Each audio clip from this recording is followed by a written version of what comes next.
I think that there may still be one or two people to come back, but let's make a start because this panel is standing between us and a glass of wine, so I guess that will be a limiting factor on. So let's make a start now. David, whom you've heard, and Chris, whom you have heard, are joined on the panel by Steve Hewson, who's on my left here, who's Director of Business Development and Risk Management Solutions, Andrew Garrett, who is the Vice President for Biostatistics at Quintiles Europe and Asia, and Barry Leventhal, who's Director of Advanced Analytics in Teradata. So what I'd suggest that we do, you've heard a little bit about the kind of things that interest David and Chris. I thought it would be good if we could just have a couple of minutes from each of you to say, what you do, what interests you, and maybe the kind of things which might be interesting for us to discuss. And then I propose just open it up, a completely open-ended discussion for the next 3/4 of an hour or so. And if we run out before then I see the wines there ready to go. So, Andrew, do you want to kick off? Yeah. Okay, thanks a lot. My background is pharmaceutical statistics, and it's quite interesting hearing the talk here about data mining, because data mining to me is very much about exploratory analyses. And of course, most things that we do in clinical trials are to do with experimental design and pre-specification. So we work in a very regulated environment. So we're very much in terms of hypothesis testing as opposed to hypothesis generating. But there are two areas, I think, that we do get more involved now in sort of exploratory analysis. And one is fraud detection. So in the clinical trials, we're trying to look at investigators who might make up patients, so patients that don't exist at all, or make up data for patients. Or if they're really lazy, just put in a previous measurement for a patient. So we see that when we do have some algorithms that we run for that, those sort of things. The other aspect is when drugs get onto the market, you end up with big databases looking at safety. And this is a very interesting area, particularly because I think you'll start to see public access to these sort of databases. And I think this then comes down to impact, which is something that you might want to discuss, because for me, there's a big difference in the impact of deciding whether you store your baked beans next to your bread in Tesco, because if you make a wrong decision, it's no big deal. But what's the impact to society and the individual or a company of your decision making? And with a drug treatment, if somebody runs an algorithm and finds a relationship between a drug and a particular adverse event, but that's only hypothesis forming, the danger is that has a big impact on society. And it's very hard to then bring back, when you see the headline in the Daily Mail, that this drug causes cancer or this drug causes serious adverse events of the cardiovascular system. Very hard to draw it back. So that's an interesting area I think you might want to discuss. But this whole public access to data and the lack of control that you then have with those data. Very interesting. I don't know if anyone heard Jean Garnier had quite a searching interview on the Today programme this morning. Really? Yeah. Yeah. So, Steve, do you want to go? I'm Steve Hewson. I work for a company called Risk Management Solutions. Just very briefly, we're a CAT modelling company. What that means is we're a company that tries to quantify the impact of catastrophes, principally natural catastrophes, but also other kinds of catastrophes, and principally for the benefit of the financial industry and the insurance industry. So, for instance, we advise several hundred insurance companies on how much money they might lose because of winter storms or floods in the UK or hurricanes in the US, or earthquakes in Japan, or earthquakes in California, and so on. And my job within that is I run one of the mathematical modelling groups in this company that builds mathematical models of natural catastrophes and their potential impacts. I've been sitting here sort of trying to think what data mining or machine learning problems we're interested in, and I struggle because I still don't really know what data mining or machine learning is, but I think we probably do it quite a lot of the time. But we're interested. Maybe you should be asking questions. Yeah, maybe I should. I'd never seen a directed graph until this afternoon, so I learned that. We do all sorts of different kinds of mathematical modelling. We run finite difference and finite element models. We build statistical models. We run economic models and so on and so forth. All sorts of different types. The best example I could come up with for how we're interested in data mining is that one of the data resources that we have is that we essentially get databases of almost everybody's insurance claims. So when there's a big hurricane that hits somewhere in the US, we get all the insurance claims that were made from that hurricane. From a big hurricane, that could be millions and millions of insurance claims. And that data contains a huge amount of information about hurricanes themselves. It will contain a huge amount of information about what the wind speeds were during that hurricane, what the flood depths might have been, and so on. And similarly for storms in the UK. There was a big storm in 2005 in the UK, and we've got millions of insurance claims from that, information from those claims. And one of the things we try to do is then try and invert those claims to work out what the flood depths might have been and what the wind speeds might have been during that storm, because flood depths and wind speeds are effectively not measured in any other way except through insurance claims. And it's a very difficult problem because different buildings respond very differently to wind speeds, and different flood depths. In fact, every building responds differently. And so there's a lot of noise in the problem, but clearly there's also a lot of information in the data we get. So we spend quite a lot of time trying to figure out how to mine these huge data sets to teach us about what the wind speeds might have been, what the flood depths might have been, what the ground shaking might have been during earthquakes. In that problem, actually. Hi, who works from you? Yeah, thank you. Well, good afternoon. I'm Barry Leventhal. My background is in pure statistics, classical and Bayesian, but a long time ago. My role with Teradata is to lead data mining projects on commercial data warehouses, and these do involve large and complex data sets. Teradata's business is supplying data warehouse systems to organizations that have got large quantities of data to manage and analyze, maybe simultaneously by many users and for many different applications. Do you sell hardware, software, or both? It's a combination of hardware, software, applications, and professional services model. Yeah. So typical clients for of our systems would be retailers, telcos, financial institutions. Others would be airlines, transportation companies, manufacturers, and so on. And it can be, any company with a very large number of sort of interactions to manage. So my job is to help clients to gain additional value from their investment in the technology, mainly by working with them to help them to exploit their data more fully, help them to gain deeper insights, and then apply these learnings through analytical applications. So typical data mining projects that we do would include building and deploying segmentation models, such as basket segmentation for retailers, micro-segmentation for telcos. Other examples would be price optimization for determining best prices in a retail store, and markdown optimization for recommending reduced to clear prices on products that reach their sell-by dates in the store, and then they get discounted by the store operator. And a strange thing is that very often those decisions on the price discounts that are made by the store operators, and they're just purely down to the store operator themselves deciding, oh, I think I'll reduce that pizza to 10p or whatever. So they're really giving customers some quite incredible bargains. The other kinds of projects that we do could include any of the projects that I think David listed earlier on one of his early slides. I started my career in market research, and I'm a firm believer in the value of fusing or integrating data together, research and customer database information, either sort of formally in a sort of data fusion type of process or informally. Customer databases can provide you with a sort of exact statement of customer behavior, but obviously they don't tell you the reasons why customers are doing what they do, and this is where the research is often needed. And also research can provide you with a market-wide picture of how a sample of consumers are behaving across all of the suppliers in a marketplace.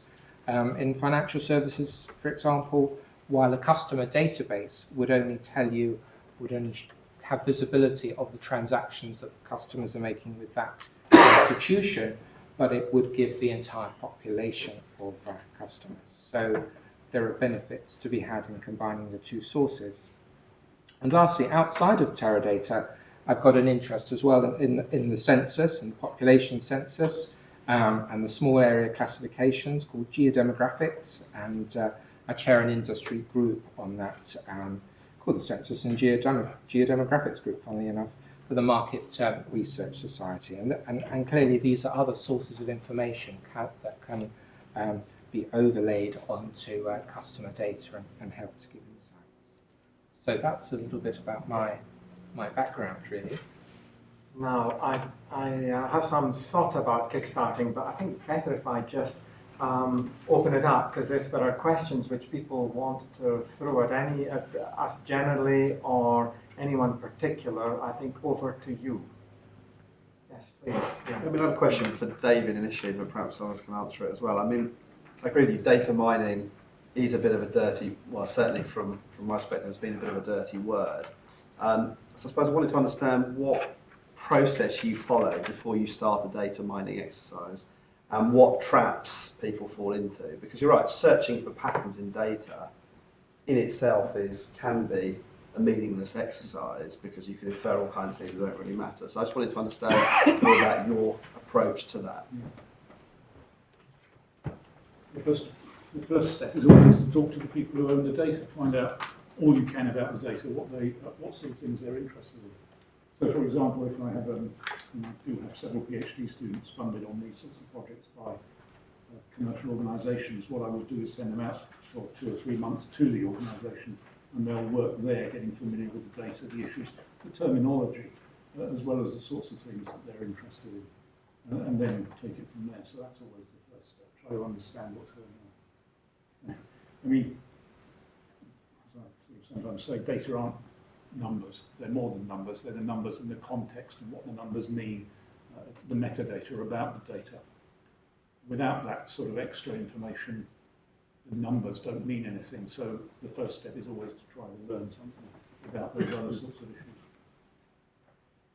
Clearly, I should have said, I mean, the statisticians have clearly set aside all the reservations they ever had about data mining by electing David as their president. Does anyone else want to chip in? Yes, Barry? Yeah. I would add to that I think there are 1 or 2 sort of established data mining models out there. I mean, sort of like the process models out there. One is the CRISP model for data mining, which is a cross-industry standard for data mining, and it breaks down the tasks into a series of stages. We always try to work in a very kind of objective-led and action-oriented kind of way. So we always try to sort of start by understanding what the client's sort of true sort of objective is of the project. What are they really trying to answer? What are they really intending to do with the answers? And then work out the kind of analysis they're going to need from that. Work out the actions, translate that into actions that can be taken, and then measurements that can be done. So if it's like sort of price optimization, if it's a retailer, and we're sort of trying to sort of suggest different pricing for them, then the measurement is very simple. So carry out a store test and measure the impact against a sample of control stores. But we tend to sort of break it down to those kinds of stages. Question at the back. Actually, another question, follow-up. I want to talk about the process to data mining. There is, I think, some process, or loosely called recipe. And if you dig back into some of the early work by John Tukey in exploratory data analysis, there's a really nice book by Chatfield, a UK guy, Problem Solving for Statisticians, that gives some sort of guide for the approach. But the sorts of things that I do generally would be, one, have people write down their expectations, write down what's the problem that they want to solve, and be explicit, build a plan for the analysis, and then take some time to play in the sand. So how's it? Just play in the sand, get to know the data before you start going after the specific problem that you want to solve. And in that time that you're playing in the sand, you also want to get a sense of in the situation that there's nothing happening, what would I expect to see? So if you can have some expectations, but build up what would be the situation if you had nothing happening under the null scenario, then that gives you some framework on which to judge whether what you're finding is different from expected. So yes, also in a sense following on, I'd like to make a little bit of a challenge in a sense to the sort of the paradigm in which people are looking at data mining. And this picks up nicely from David's comments about the drivers for developments in data mining coming from developments in computer science, as well as sort of looking at new applications areas. And that, if I summarize first, and then I'll put some flesh to the bone, the summary would be the typical paradigm is a fairly static one. And I think what we need to do is start moving to a much more dynamic way of looking how we operate in this zone. So let's put a bit of flesh to the bone here. The sort of the classic paradigm of data mining is somebody, as you mentioned, this data owner has a data set. It's given to an analyst to analyze, and then you return the analysis, and the data owner goes off and does something with it. That changes a little bit, as you said, as you move from sort of observation to experimentation, and particularly start getting involved much more in experimental design and thinking about shaping the problem at the early stages. So you start thinking about the data generation step as opposed to sort of the post just data analysis step. Now that gets shifted a whole step further when we look at what's really happening in computer science at the moment with the big things going on. A big move to sort of ubiquitous computing, distributed systems, and in particular dynamic and interactive systems. I mean, places these are big in would be retail industry, also things like e-health, so online health systems, possibly also kind of Web 2.0. So there's a lot happening in that zone. Now that throws up then a bunch of kind of questions and ways of looking at what are you doing and why are you doing it, how do you go about doing it. I'll just give a few examples, but there will be plenty more. So one is take privacy and inference, which you mentioned, right? So what do you do when people sort of have personal data? There's computational capability all around you, whether it's in your mobile phone, whatever. It's not necessarily in some top-down server. How do you start doing inference when you will have different levels of quality of information at different times? How do you architect that to be efficient in an architecture where you have distributed computation? So there's a whole bunch of challenges around that.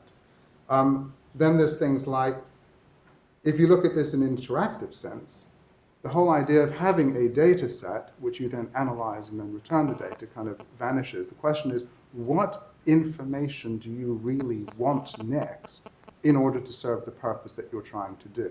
The kind of phrase that we've been using within Unilever is this sense of best next question, particularly things kind of manifests in market research. If you think of market research happening dynamically at the same time as you're doing your delivery of a service or an offering.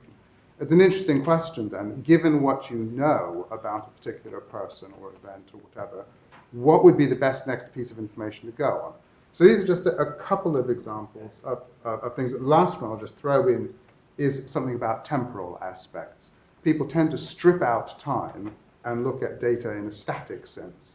Yeah? So what happens if you start looking at temporal aspects and actually modeling the temporal aspects in your data?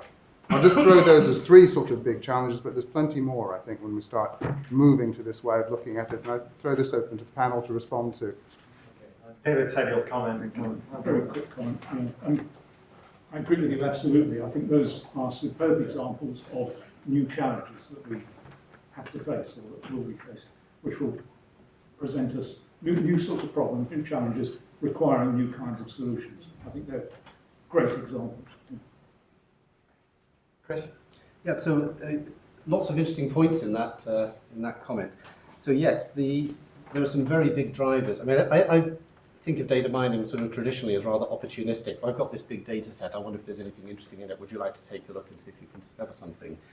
But in the online world, there's some hugely compelling, what one could consider applications of data mining, which are, I mean, if you think of advertising, online advertising, and Google is basically an advertising company. Something like 99% of its revenue comes from advertising. You can view that as a data mining problem. You've got a huge historical data set, plus you have the immediate information about the particular user from their particular session. Of course, search is a very nice place to do advertising in the sense that you have some information through those few keywords, some information about what's in the user's The mind. user about a particular- volunteers their interest. Exactly, Yeah. exactly. And somebody asked the question about, do you want to switch off advertising, and what about the sort of privacy issues and so on? And it's an interesting question. I think there's some interesting trade-offs there, because usually we think of advertising as very irritating, and in the middle of a film, the last thing you want is have adverts. But on the other hand, quite often I go to a search engine because I want to buy something, and I actually want to be served adverts occasionally because I actually want to buy something. And in that case, I'm keen that the search engine would know exactly the kinds of things that I want to buy, and to be served up the appropriate information. On the other hand, of course, if I have no intention of buying anything, well, again, it'd be great if there just weren't any adverts, and I'm not going to click on them, I'm not going to make any use of them. So in some sense, the more useful information I can provide, perhaps the better service I can receive in return. So I think there's a trade-off there. I don't think it's simply one end of the spectrum or the other. I thought another, if I'm allowed to make one more comment, which is sort of to step back a bit and just ask a sort of meta question, and perhaps other people have a thought on this as well, is the distinction between data mining on the one hand and machine learning on the other. Because as David said at the beginning of his talk, they're very similar fields, they use very similar techniques, very similar mathematics, similar computational methods. But in some sense, the goal tends to be different. I tend to think of machine learning about how to build a machine that will perform a particular task, and I do that by learning from data. Whereas statistics and perhaps machine learning tends to be more about capturing understanding, learning about discovering that taking a particular drug lowers the chances of you getting a heart attack or whatever. So I think in this online context, the distinction becomes rather more blurred. We're trying to find out information about the user, for example, or populations of users. We also have an end goal in mind. We want the machine to do something and achieve some particular task. So I think a lot of these areas sort of live on the boundary of what you might traditionally think of as machine learning or traditionally data mining. Any questions or comments? Yeah, I think there's an important distinction between information and knowledge, and I might use those terms maybe in a slightly different way to others. But to me, the information is, if A goes up, B goes down. But knowledge is knowing when A goes up, why B goes down. And I think there are important distinctions because whether you choose prefer a blue envelope or a pink envelope, and that makes you capital one, whatever. To me, that's not knowledge as such. It's information, and you can use that information quite effectively at that point in time, and then move on. But certainly in other areas, it's important to understand why people are doing that. And I think that's moving on to the next level.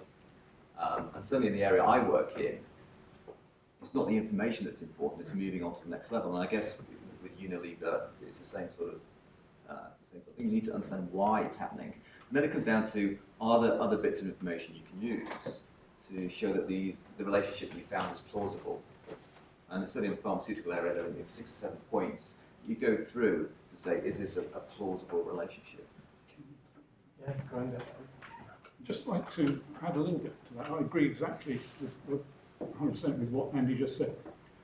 Let me relate this back to the retail financial services sector. In the retail financial services sector, they do a lot of data mining, the sorts of things and they build models to predict credit risk. That's a sort of generic application in that area. Should a particular person be given a loan or something like that? And universally at the moment, the sorts of models that they build in that area are what are called empirical models. They're purely data-driven models. You decide that this characteristic, this variable, should be included in the logistic regression model, whatever kind of model you're building, because it adds to the predictive power. There's no theory behind it. There's no psychological theory about why people behave in this way. Just like the pink and blue envelopes, it's purely data-driven. It's my view, and this is analogous to what you were just saying, it's my view that the next generation of models will be what are called iconic models. They will include some kind of theoretical understanding of why people behave in the way they do, as well as being purely empirical. The advantage of iconic models, which includes some sort of model of theory of why people behave that they do, is that when the circumstances change, you don't get a sudden dramatic deterioration of performance. So if you're trundling along in a benign economic climate and you've got an empirical model, and you suddenly suffer from a credit crunch, your model predictions will go to hell. But if you've got an iconic model, they degrade more gracefully. So I think that that's, in that particular application. So iconic models contain sentiment. Well, they contain market theory, sentiment understanding. in principle, right. That's harder. Sorry, can I just add something to that? Because Please, yeah. that was, in a sense, kind of one of my questions. I expected, actually, that was, in a way, going to be the answer to my first question, because fundamentally, looking for effectively what you've just described, that first one is looking for patterns in data, which may or may not have any kind of sound theoretical underpinning, and that's kind of my biggest worry about all the things that we've talked about today, because fundamentally we can look at many things where relationships appear to exist, but it's causality that's important. It's only causality there that you can take into future circumstances, if you've just described, where the underlying environment changes, and you can interpret the effect of that environment on that causality. And so that's I suppose my biggest worry about the whole data mining industry and even machine learning, and how we guard against that. I think it's better hold off because people may wish to respond. I mean, my sharpening of that maybe would be that lots of you here are interested in what are actually rather rare events, and understanding and modelling rare events which might be in the tail of a distribution. These are the hardest things to get hold of. So it's the extreme events in weather or in earthquakes, or in fraud detection. One hopes that they are rare events. It's picking up the patterns for rare events. And I don't know whether there is any commonality, but they all seem to have one commonality, is that they're really hard to do. So that's my non-expert pennyworth on all of that. There's several. I think you raised again several things there. So as David said, yes, the rare events, those are certainly the hardest case to deal with. There's also the case of dealing with non-stationary distributions, things evolving with time. Again, to say there isn't a sound theoretical basis, or the phrase you used, I think it's perhaps to say that there isn't necessarily a deep understanding in the same way we have in, say, physics. So if you're looking at the trajectories of objects moving under in Newtonian physics, then they're very well described by some simple differential equations. If you're looking at, say, object recognition in computer vision, it's extremely complex. You're going for a million-dimensional vector, so a set of labels of the objects contained in the image, and that transformation is incredibly nonlinear, extremely complex. However, we do have some prior knowledge about it. It's constrained by the laws of projective geometry and so on. So any good computer vision system would respect those laws of geometry, but at the same time, there's a huge amount of freedom, and that's learned from data. So that's the power of learning from data. I think the theoretical basis is the way in which we go about doing inference, rather than necessarily having simple laws of physics that describe that process. And the other one, of course, was causality, which again is immensely difficult to learn from data unless you can be interventionist. And just echoing an earlier comment about the online world, of course, one thing about the online world is that you can do lots and lots of experiments very, very quickly. You can arrange that 10% of your customers experience a slightly different algorithm for serving their search results or their advertisements or whatever it is. And then very quickly you can learn and tune. And if you have this continuous stream of high volumes of data, you can allow a system to just track with the evolution as it evolves in time. I should actually move on, because I know that Clive, are you still keen to have that question now? You've been very patient. Fire away. I've been very curious when people have used the word data quality. I think when people have used that, the message, at least that I've been receiving, is a message of variation, not of bias. And to come back to many of the people who might work with consumer data and data mining of consumer data, I would be very interested to hear about people lying and how you detect deceitful events, whether this is in consumer or in many of the examples we've given. Let's take the gaming one. It wasn't me who played that day under my user ID, it was my junior brother, my brother, who's not very good or is very good. If it was a purchase, I've lent my credit card to my daughter and she's used my credit card. You see, to me, the issue is, and trying to pick up what the lady at the back was saying, is what is the null against which you're trying to find the pattern in the data? If you don't get the null right, if you have a truthful null, you will find signals which aren't there. how do you find deceit, deliberate bias, as opposed to just variation? I'll come to the insurance industry first, because they have to certainly face that. So what we ultimately try and do is predict the amount of money that an insurance company might have to pay out on property insurance damage. And we model that as being related to the amount of damage that was done to a property, plus the amount of fraud committed by the people claiming on the insurance. And that's just the model we use. And so we very explicitly try and model the fraud term in the equation, because basically everyone cheats their insurance companies, however honest they might otherwise think they are. Then when it comes to claiming on insurance, everybody seems to be quite happy to try and cheat their insurance companies, because present company accepted. So we actually try and model and predict those effects, and we've observed various interesting patterns in insurance fraud, such that if you think your neighbour's committing a fraud, then you're more likely to commit the fraud yourself. So the density of insurance claims in a big catastrophic event is very important. Things like government statements from politicians about how the insurance industry needs to step up and support people in following a catastrophe tend to lead to more fraud, because then people start to believe they have some kind of entitlement to money from the insurance industry, and so on and so forth. So anyway, we have a group of people who sit down and spend all day thinking about how to actually model those kinds of fraud, and it hugely inflates the losses that the insurance industry suffers in a big catastrophic event.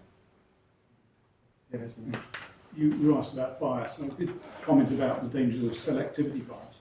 I think in sort of dishonesty, it very much depends upon the particular area. Every area is different. A few years ago, I used to teach the second-year computer scientists at Imperial the basic probability in mathematics. I used to teach that course. And I began to suspect, there were 120 students on this course, and I began to suspect that some of them were colluding in writing their sort of assessed coursework stuff. So I like to sort of relate the stuff I'm teaching to my own research. So I explained to them that part of my research was involved with fraud detection, and I projected up the title page from one of my papers on fraud detection, and I said to them, one of the things we've done was we run all their script, we coded up their scripts. We actually did this and ran it through our fraud detection software. The room went quiet.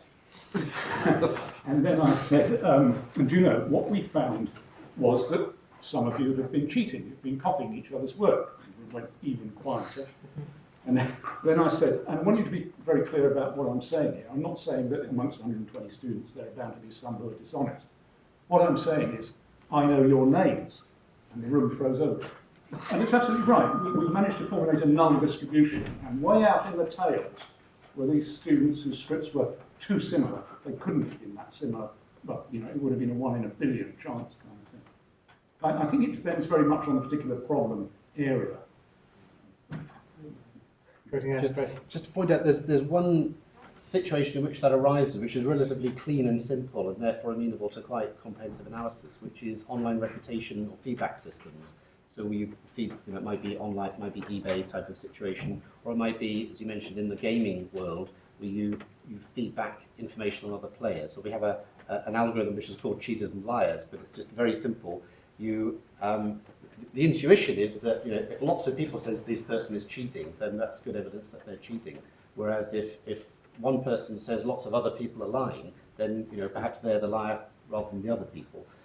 But again, I'm sorry to sound like somebody with a hammer who thinks everything's a nail, but again, you can formulate that as a little graph and run difference out. But it's a very simple situation, because you just have this very clean, well-defined feedback mechanism. But it arises in many, that paradigm arises in many online situations, anywhere where you have feedback. Good. How are we doing on questions?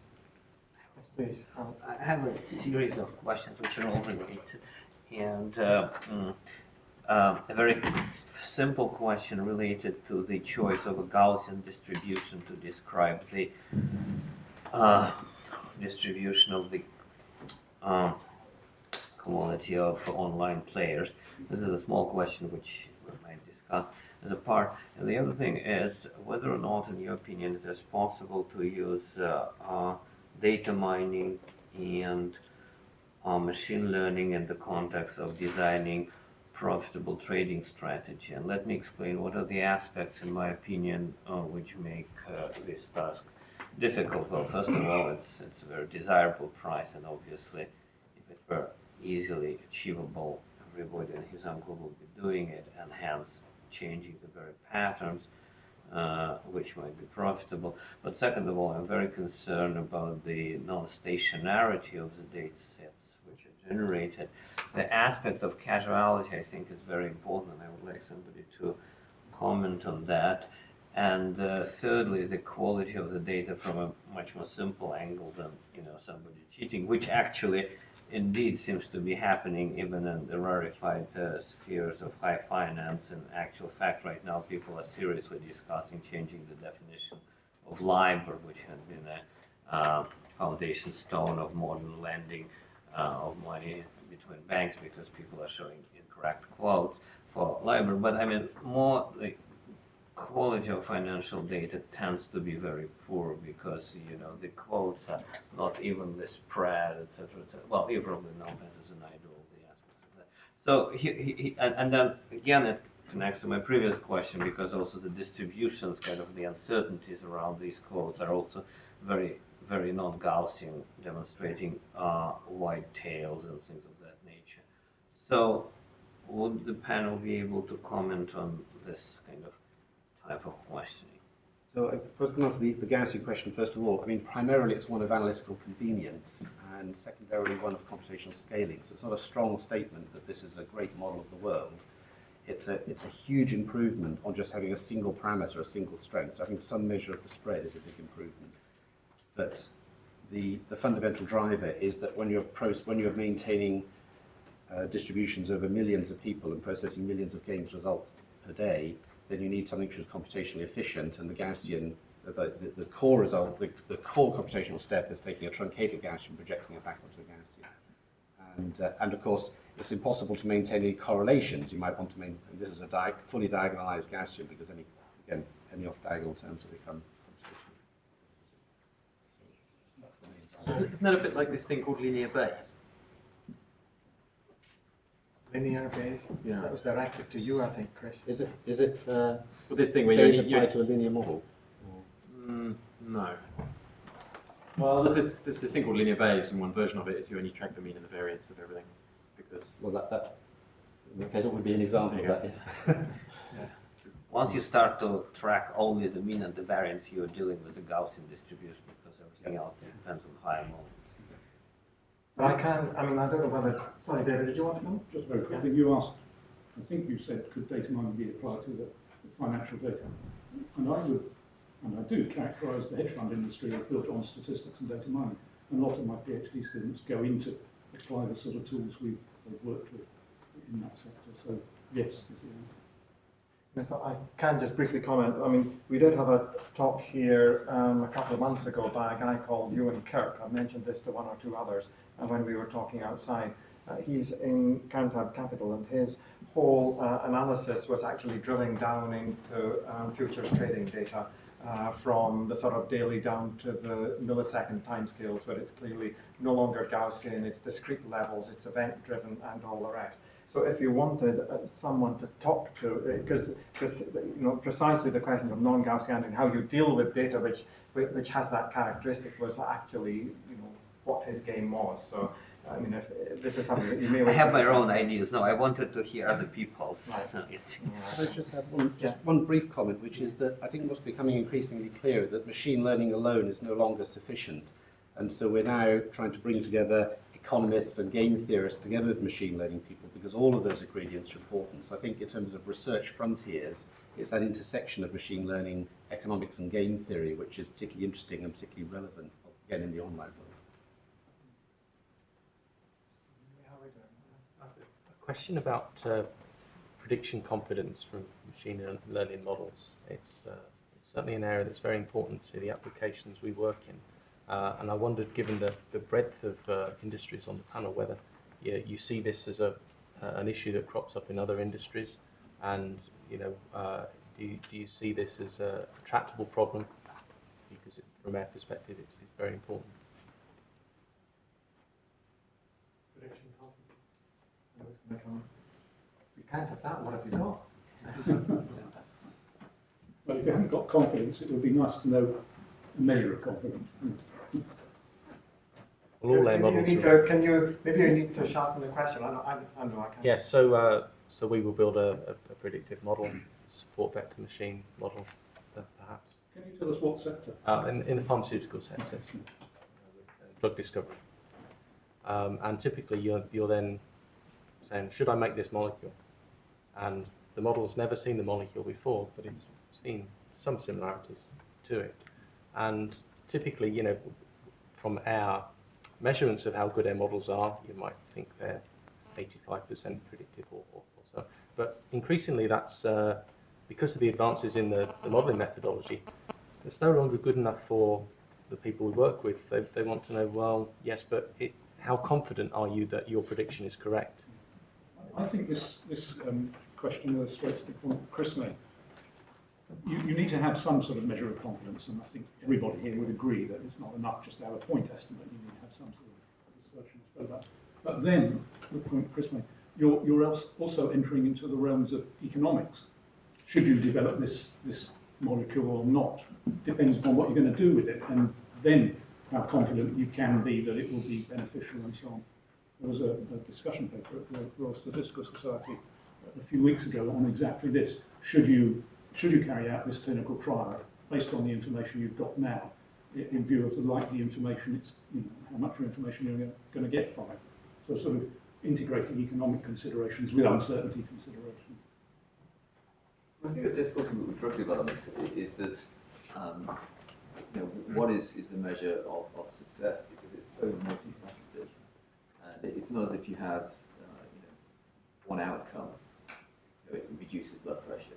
There's just so many other areas of efficacy, and then there are all the safety issues and stuff. And I always think it's very hard to come up with success criteria. So predicting what? Predicting overall success. I mean, what does that mean? You can narrow it down to certain aspects. Will it reduce blood pressure? Will it cause liver toxicity? I don't know how you do that. I don't know how you take all those things into account. So I'm interested in what do you use as a measure?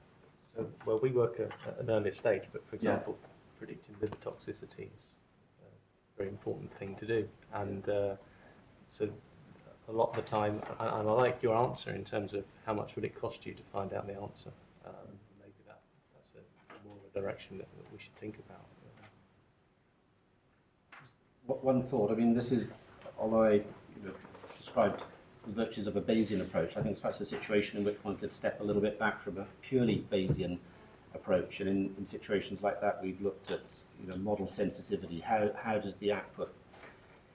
So you make some choice of prior distribution, and that's the context within which your data allows you to make predictions. But then you can step back and say, well, how sensitive are those predictions to the various assumptions that I've made in the model? And that's not actually a Bayesian thing to do, but it sounds like a very good, sound piece of engineering, especially if it's in machine learning context. You often don't mind. Your goal is to get the highest percentage on new data, and you just adjust things until you get the best performance you can, and that's all you care about. But if you're trying to gain that sort of understanding, then you probably want to know whether your predictions are highly sensitive to certain assumptions or very insensitive.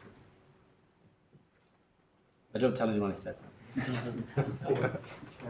Maybe something I can add to that. So we produce probabilistic predictions of loss for insurance companies, and one of the questions we always get asked is, so what is your confidence in these distributions? And one of the ways we try and address that is we rebuild our models with alternative components. So we replace whole sections of our models and then build alternative models.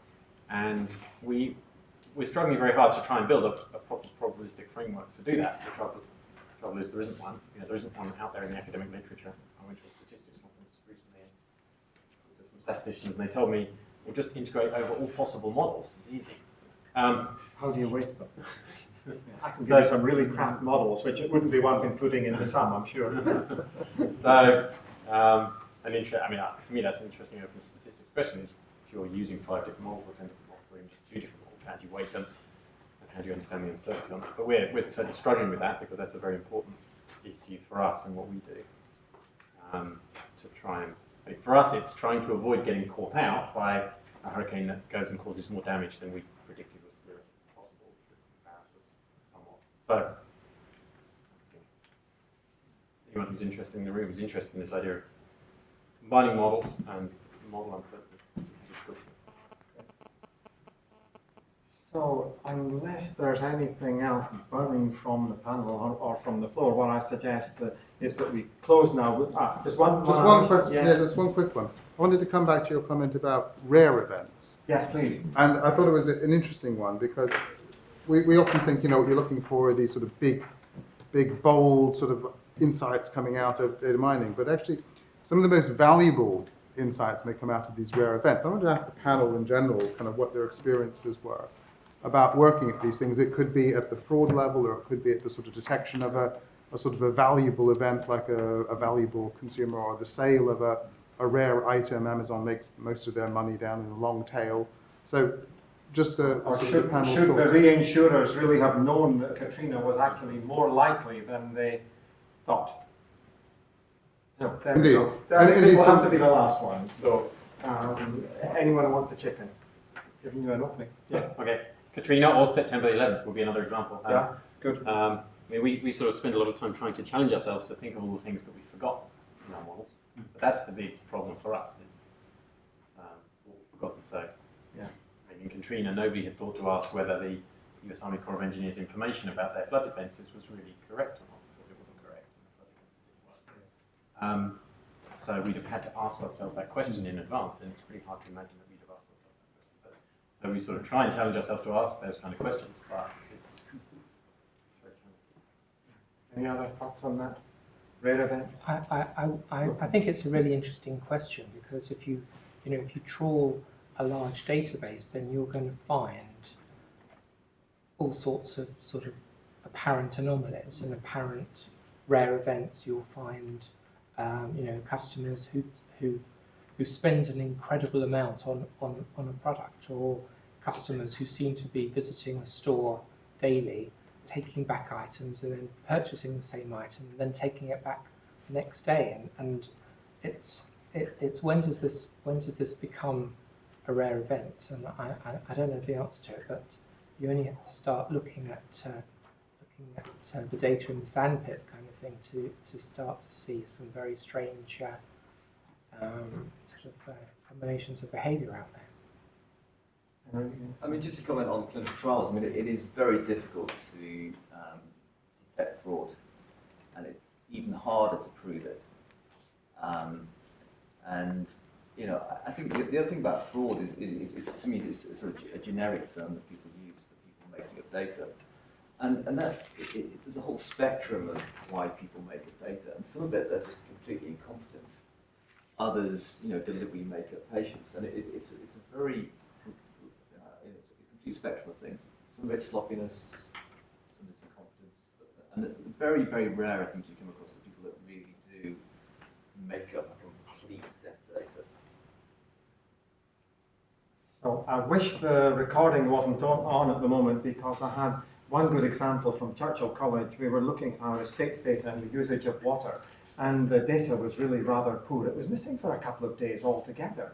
And then it went into 3 days, and we thought, okay, the data's back and working, until we realized that the data that we had been presented was identical for the 3 days, and had a spike in water usage at 2 minutes past midnight on every one of those days. So I think this was a signal that somehow we shouldn't rely on this data, even though it was allegedly given to us by a meter. So I don't know what we do with it. Anyway, it costs us money, of course, depending on how much water we use, and this is measuring. Strange. So I think we'll finish there. I hope that everybody will at least be able to stay for the reception, and those of us who have to go up to dinner should leave here about 7:05, by 7:10 at the latest. It's a 5-minute walk. But could I just ask you to join me in thanking the panel for an informative